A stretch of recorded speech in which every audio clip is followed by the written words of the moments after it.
we can fix all these problems, but we have a government-centered approach that is already failing instead of a patient-centered approach. And we ought to be concerned about patients, not the government.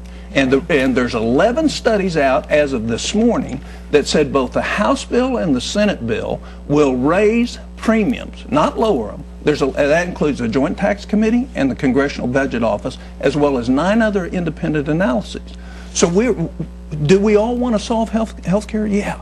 Let's fix the real problem. Let's go after some of the $600 to $750 billion of waste that is not applied to truly preventing illness or treating illness. You threw a lot out there. I want to focus on one point that you raised. So the Congressional Budget Office does say that under this bill, premiums will go up. Well, there are differences. You're nodding your head, but there are differences of opinion as to whether or not the Congressional Budget Analysis is correct on the increase in premiums. But the important thing here is that I hope we can all agree that we have to get rid of the profit-driven, insurance company-driven health insurance system that we have, where it's insurance company bureaucrats, Senator Coburn, that are getting in between patients and their doctors. To suggest that this bill will put government in between patients and their doctors is really disingenuous. Right now, it's insurance companies that drive health private insurance. Insurance denial rate is. Now think about that. Medicare's denial rate on claims is twice. It's 6.5%. The average insurance is 3.5. Look, I've dealt with the insurance industry. I know how bad they can be. I don't want to eliminate them. I want to make them transparent and accountable. But hopefully not the way Republicans suggested we should change Medicare to be a voucher system. I want to bring this back to change Medicare to a voucher system, as Republicans excuse me for a second. I want to bring this back to another controversy we had this week over the cancer guidelines because it connects to this point in the patient-doctor relationship. You and several others were critical of the guidelines, saying that this is that under the president's plan, under the Democrats' plan, it's going to lead to more rationing. Yet the American Cancer Society says that the Republican alternative is worse, would do more harm than good, wouldn't give preventive services to anyone, and that under these bills, preventive care is encouraged and actually required by insurance companies. So isn't that an improvement? Well, actually it is not. And the guidelines that came out this week by the Preventive Services Task Force have a direct link to what would be offered if the House and the Senate bills were to go into law, if they were to be put into law. And George, this is exactly how it happens. If you go to page 1296 of the House bill, the engrossed copy, and you begin to read in Title 3 of that bill on preventive and wellness services, and you get down to Section 2301, this is what happens. In Section 3131 of that bill, it changes the Preventive Services Task Force to the Clinical Preventive Services Task Force.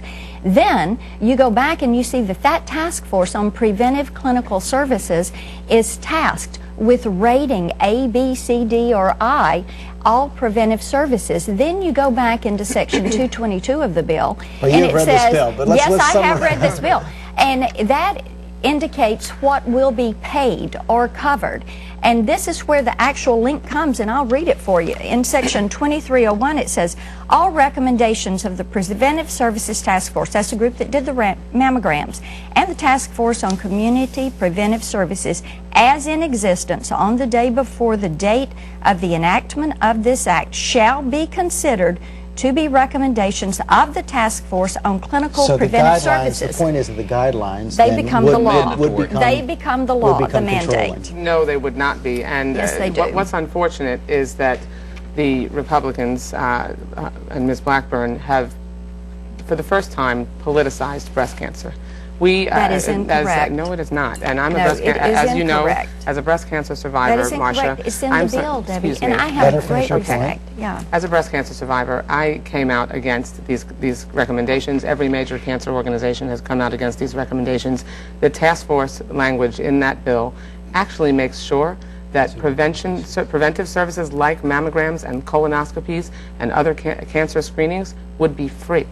The task force recommendations, the language in the bill ensures that more women would get access to preventive screening. Excuse me for a second. That is true, but let me clarify a little bit, because under the bill, and we have the language as well, it says that a group health plan and health insurance issuer offering a group shall provide coverage but only under if the Preventive Services Task Force rates it as an A or B. That's right. And actually, under the task force, they said that these mammograms for women 40 to 50 is rated C, so they actually wouldn't be covered. So you'd have a great expansion for a broad part of the population, but actually these guidelines would be controlling for ages 40 to 50. This task force's recommendations are simply recommendations. They aren't controlling. As a physician who's been out there in this, they aren't going to be binding. Their recommendations. Well, but the language here says they wouldn't be binding on that issue. Here's the question we ought to be asking. Do these recommendations make sense from a cost standpoint? Absolutely. From a cost standpoint, they're right. You look at the statistical analysis, they make sense. From a patient standpoint, they're atrocious. And that's the problem with a bureaucracy stepping between a physician and their patient. Can you weigh in on this? Well, absolutely. I worry about a government-run plan that would be subject to recommendations that might be applied universally without respect to patients. I am concerned about that. It's not that you can't fix some of those concerns, but you can't fix every one of them, and I am concerned that if it's turned over, look, the insurance industry has its own challenges, and many of those can be handled with transparency and by eliminating pre-existing conditions and rescissions and rating based on health and some of the other ratings, gender ratings. But we're not going to, if we can keep as much of it at the state level as possible, you've got Patients' Bill of Rights, you've got all kinds of mandated coverages, and this can be handled on a state-by-state basis. It gets lost in Washington in a big government-run plan, and I don't know what happens. But if you don't have these kind of guidelines, how are you going to get the cost control you were talking about? I don't mind guidelines and recommendations, but I don't want them to become the equivalent of rules and law. And we have to make sure that we're not forgetting about the people. And that's what the task force forgot about this week, is that we're not thinking about big amorphous blobs of people.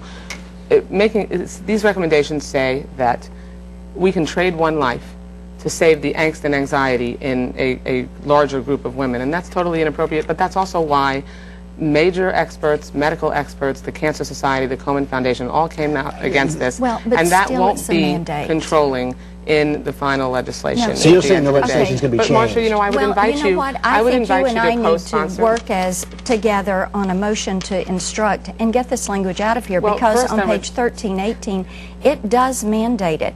It says that the HHS secretary has to do this. So, you know, Debbie is right when she says they forgot about people. Indeed they did. But we have to realize this group that made this recommendation, this isn't some outside group. This is a part of HHS. And when you look at the 118...